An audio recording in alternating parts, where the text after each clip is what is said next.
नमस्कार दोस्तों, स्वागत है आप सभी का हमारी रहस्यमयी और रोमांचक प्रेम कहानी में। आज हम आपको एक ऐसी कहानी सुनाने जा रहे हैं जो आपको सोचने पर मजबूर कर देगी। ये कहानी है 3 साधुओं की, एक विधवा स्त्री की और एक गहरे रहस्य की। ये कहानी प्यार, त्याग, सस्पेंस और आश्चर्य से भरी हुई है। तो चलिए बिना समय गंवाए कहानी शुरू करते हैं। गांव के किनारे एक घना जंगल था और उसी जंगल के पास एक छोटी सी कुटिया में 3 साधु निवास करते थे। वे हमेशा तपस्या में लीन रहते, लेकिन उनका अस्तित्व रहस्यमय था।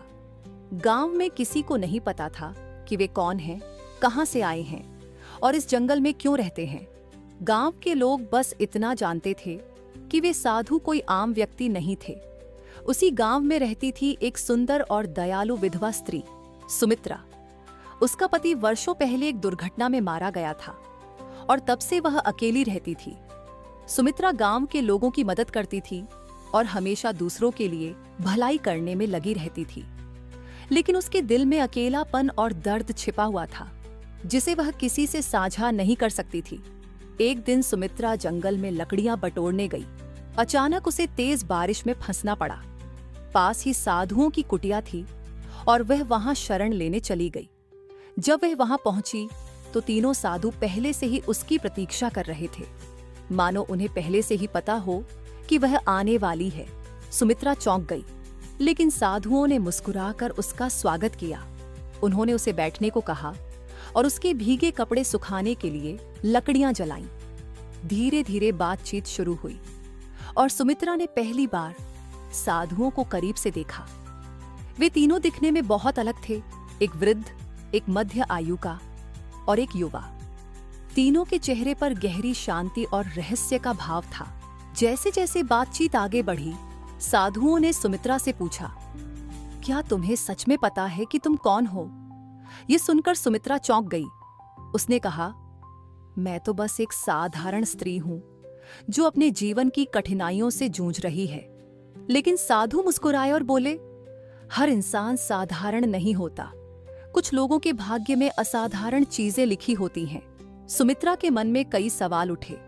तीनों साधु उसे कुछ ऐसे प्रश्न पूछते गए जो उसके अतीत और उसके जीवन से जुड़े थे। धीरे धीरे सुमित्रा को एहसास होने लगा कि उसके जीवन में कोई बड़ा रहस्य छिपा हुआ है जिसे वह खुद नहीं जानती। कुछ दिनों बाद साधुओं ने सुमित्रा को अपने साथ कुछ समय बिताने का आग्रह किया ताकि वह अपनी सच्चाई जान सके। इस दौरान युवा साधु, जिसका नाम आदित्य था, और सुमित्रा के बीच एक अनकहा आकर्षण पनपने लगा। आदित्य की आंखों में गहराई थी जो सुमित्रा को उसकी खोई हुई खुशियों की याद दिलाती थी। लेकिन इसी बीच गांव में यह बात फैल गई कि सुमित्रा जंगल में साधुओं के साथ रहती है। लोगों ने तरह तरह की बातें बनानी शुरू कर दी। समाज के बंधनों और अपनी भावनाओं के बीच फंसी सुमित्रा खुद को असमंजस में पाती है। इसी दौरान साधुओं ने सुमित्रा को एक चौंकाने वाला सच बताया। सुमित्रा, तुम साधारण विधवा नहीं हो, तुम्हारे अंदर दिव्य शक्ति है और तुम्हारा जन्म ही एक महान उद्देश्य के लिए हुआ है। सुमित्रा को यकीन नहीं हुआ, लेकिन धीरे धीरे उसे अपने अंदर शक्ति का एहसास होने लगा। गांव के लोगों ने सुमित्रा पर सवाल उठाने शुरू कर दिए और कुछ लोग उसे गांव से निकालने की योजना बनाने लगे। जब सुमित्रा यह सब सहन नहीं कर पाई तो उसने जंगल छोड़ने का फैसला किया, लेकिन तभी साधु आदित्य ने उसे रोकते हुए कहा, तुम कहीं नहीं जाओगी, तुम्हारा स्थान यहीं है।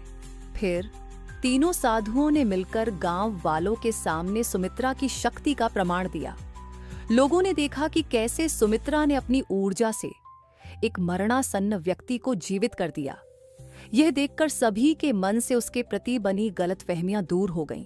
सुमित्रा ने आदित्य की ओर देखा और उसे समझ में आ गया कि उसका हृदय अब अकेला नहीं है। लेकिन क्या एक साधु और एक स्त्री का प्रेम संभव था? तीनों साधु एक मुस्कान के साथ बोले, हम केवल इस जीवन के लिए साधु हैं, लेकिन आत्मा की यात्रा अनंत है। प्रेम सच्चा हो तो हर बंधन टूट सकता है। आदित्य ने अपना संन्यास छोड़कर सुमित्रा का हाथ थाम लिया और दोनों ने एक नया जीवन शुरू किया। वहीं बाकी 2 साधु अपनी तपस्या में लीन हो गए। इस कहानी से हमें यह सीख मिलती है कि जीवन रहस्यों से भरा होता है। कभी कभी हमारी पहचान और हमारा भाग्य हमें उसी समय पता चलता है जब सही लोग हमारे जीवन में आते हैं। सच्चा प्रेम और विश्वास हर कठिनाई को पार कर सकता है। अगर आपको यह कहानी पसंद आई हो तो इसे लाइक और शेयर करें। और हाँ, ऐसी ही रोचक कहानियों के लिए हमारे चैनल को सब्सक्राइब करना न भूलें।